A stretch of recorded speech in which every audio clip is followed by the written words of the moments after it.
how you can highlight information in Screen Studio. So this is very basic tutorial.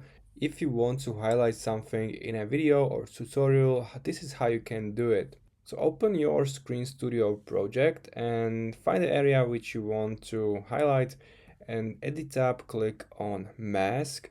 And here we have two options: add sensitive data mask or add highlight mask.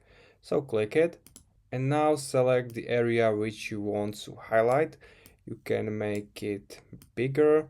I want to highlight my name, and as you can see on the right, you can change the percentage, adjust it to the left, it's gonna be barely visible, and if you increase it, the normal screen gonna be darker and your selected area gonna be more highlighted. Also in the timeline, you can change the starting and ending point of the highlight. And if you, for example, add here a zoom, the highlight is gonna be on its place. It's not gonna be moving. Also, if you click on your highlight mask, here on the right in your menu bar, you can focus the timeline on the mask start, so you will see the starting frame of your highlighted mask. If you have any questions, leave a comment and make sure to subscribe, and see you next time.